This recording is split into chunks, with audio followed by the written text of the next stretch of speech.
পরিশ্রম করলেই যে সফলতা আসে এটা আমার খালার ছোট্ট বাগান দেখলেই বোঝা যায়।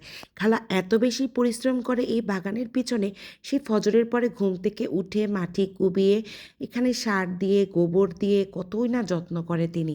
কত কষ্ট করে অন্য জায়গা থেকে পানি এনে তারপরে বাগানে ঢালে। আর এই পরিশ্রমের ফল হিসেবে বাগানে ধরে সুন্দর সুন্দর ফল। ছোট্ট বাগানের যে কোণাতেই ঘুরবেন আপনার এত বেশি ভালো লাগবে যে বলার মতো না। একপাশে আছে পাকা, পাকা পেঁপে, তারপরে টমেটো, কাঁচামরিচ, লাউ, কুমড়া, এমন কোনো সবজি নাই আলহামদুলিল্লাহ, বেগুন, সিম, মানে সব কিছুই আছে। এত বেশি ভালো লাগে নিজের হাতে লাগানো জিনিস, তার মধ্যে হচ্ছে এগুলো সার ছাড়া, বিষ ছাড়া। বাজারে যেহেতু ওর কম দামে অনেক সবজি পাওয়া যায়, কিন্তু নিজের হাতে কোনো কিছু লাগালে সেটার যে একটা স্বাদ, একটা যে মজা, আর হচ্ছে এই খাবারগুলো বাচ্চাদেরকে খাওয়ালে, আশেপাশের মানুষদেরকে উপহার দিলেও কিন্তু অনেক বেশি শান্তি লাগে।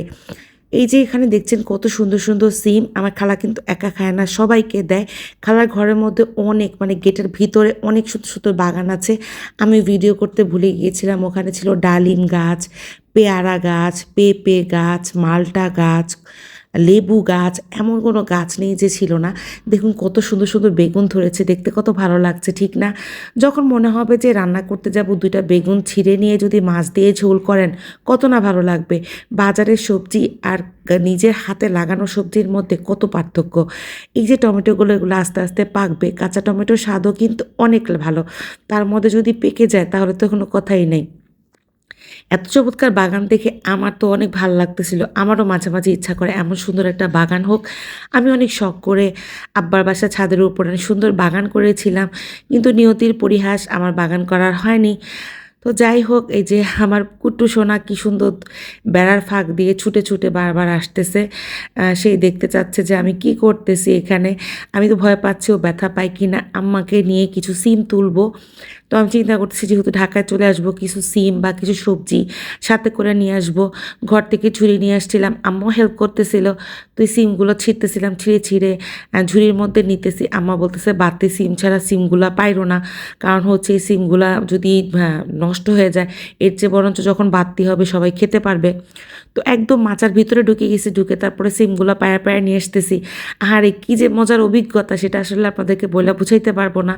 যারা গ্রামে থাকেন তারা এটা মজা নেন, কিন্তু এটার মজাটা অতটা বুঝেন না, কারণ আমরা শহরে থাকি। গ্রামে গেলে ছোট ছোট জিনিসগুলো অনেক বেশি আমাদের আনন্দ দেয়।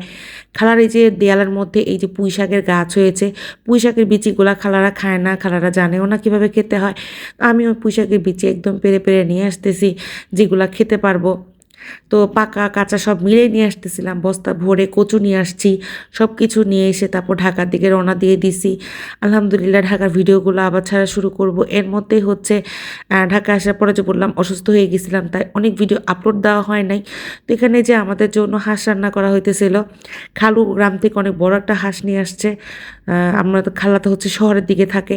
তো এই হাঁসটা হচ্ছে এখন কাটাকুটি হবে। খালা তো হাঁস দেখে ভয় পেয়ে গেছে যে এই হাঁস কীভাবে কাটবে। ভিডিওতে বোঝা যাচ্ছে না, এটা কিন্তু বেশ বড় একটা হাঁস। এটা হচ্ছে একটা চীনা হাঁস। তো আমি একদম কেটে কুটে, মাশাল্লাহ, আমি আবার এই কাজে মোটামুটি দক্ষ আছি। যত বড় কাজই দেন না কেন আমি করে ফেলতে পারি। তো জন্য হাঁস কেটে কুটে রান্না বসায় দিছি। তো এখানে হচ্ছে আমার খালাতো বোনটা অনেক বেশি দুষ্টামি করতেছে, কখন হাঁস রান্না হবে ও খাবে। কিন্তু মজার বিষয় হলো ও কিন্তু হাঁসই খায় না। তো যাই হোক, আজকের মতো বিদায়। আল্লাহ হাফেজ, সবাই ভালো থাকবেন।